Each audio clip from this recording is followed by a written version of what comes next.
Yeah, it was an amazing moment for me because, all the players will tell you that, yeah, I was sure, about that move. I knew when I moved there, I knew everything would be perfect. No, 3 years before that, I was a substitute in second division. And then 2 years after, I was in Marseille playing Champions League games. And then a year after that, I was signing for Chelsea, and I was thinking maybe it's kind of a bit too fast for me, and will I succeed? And I don't know. It's a new culture, new country. I've always played in France, and then all of a sudden I'm moving to England. So, but I was lucky enough to have an amazing manager, and then my teammates really helped me, and they did everything for me to score that first goal that really changed, the way you see the future with the club. I've always had a good relationship with all my teammates. I'm the one who's going to every tables, like with the English boys, with the Portuguese boys, and I'm always surrounded with good people, and trying to create a good atmosphere in the team.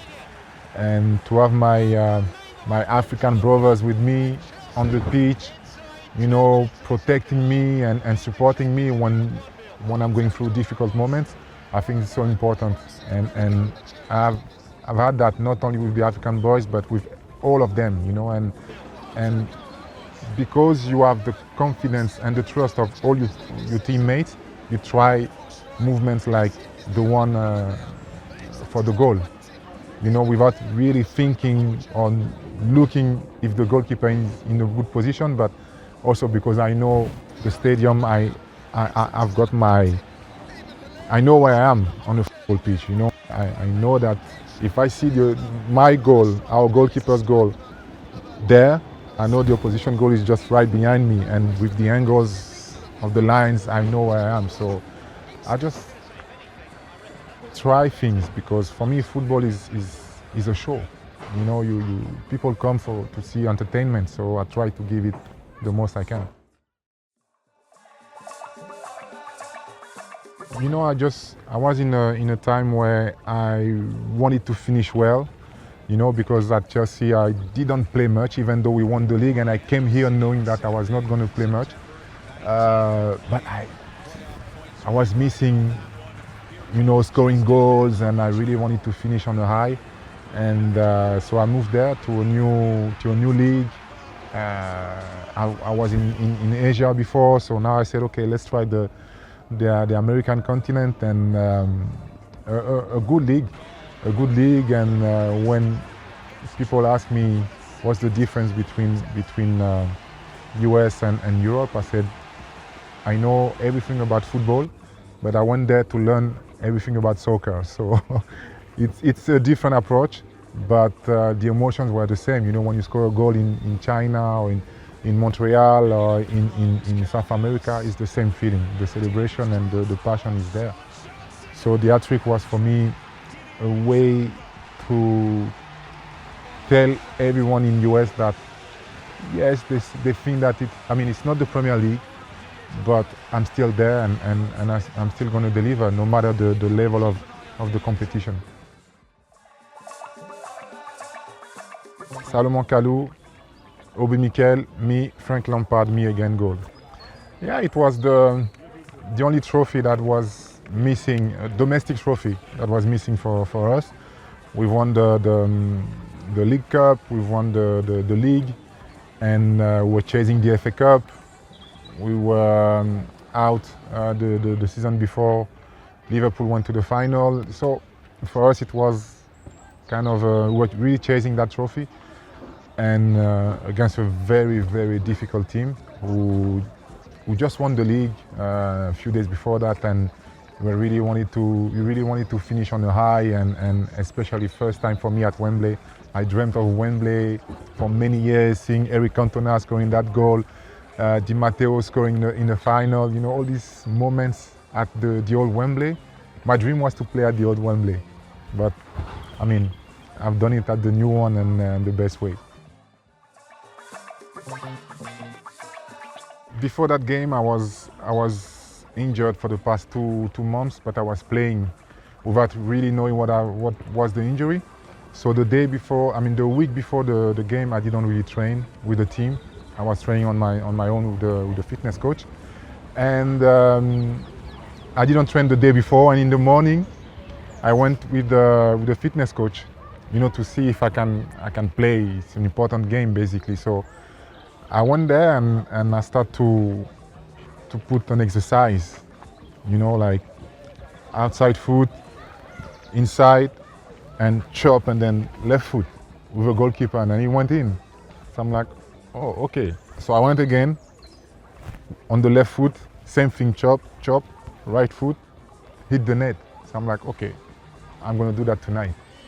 And I waited for Hughes to come, near me. I could have gone, but I was waiting for him to come just to do the chop, and I just wanted to enjoy, and I was so confident and sure that I could change the game that I just did it.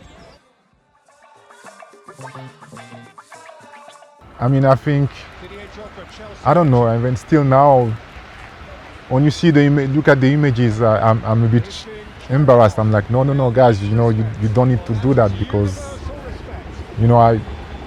it's an amazing moment. I get good goosebumps when I think about it, and to have the recognition of your teammates, and for most of them, we've been playing together for 9 years.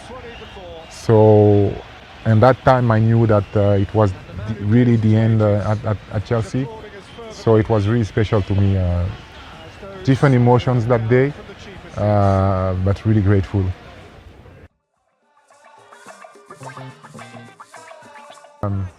Another cup final, and for me, when I played final, I played them to. I just want to shine. I just want people to look at me and say, "Wow, he had a good game." You don't always win, but you. Plus, I was in a good form. I was scoring a lot of goals. I think that's the season that really changed my career at Chelsea, because I was really more confident. Physically, I was stronger, and repeating games and repeating goals. So, with the squad we had, Sheva, Balak, Frank, JT, Peter Cech, Robin, Essien, Mikel. All these guys. It's easier when you have, these kind of players around you.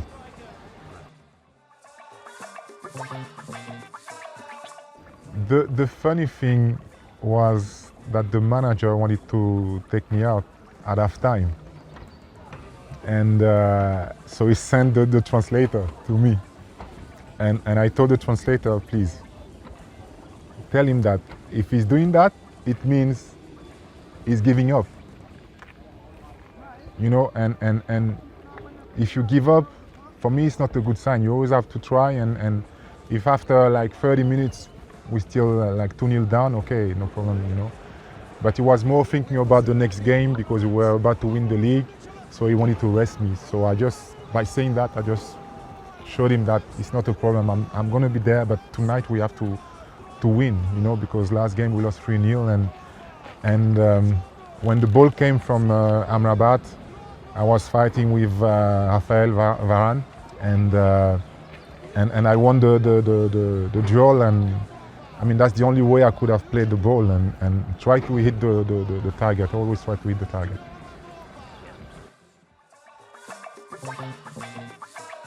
He spoke to me, and because I told him, I look at the clock and I'm like, it's over. And he's like, no, it's 6 minutes to go, 7 minutes to go. You have to believe. When normally I'm the one motivating, like even after the game, I'm like, okay, it's okay, next time we're gonna win. But this time I was so nervous, and he delivered an amazing ball, and the run was perfect, the timing, the jump was perfect, and the pace of the ball was amazing. Fast enough for me to just touch it and then give it a bit more speed. It was a very difficult moment for me, because 2 months before I missed my penalty in the African Nations Cup.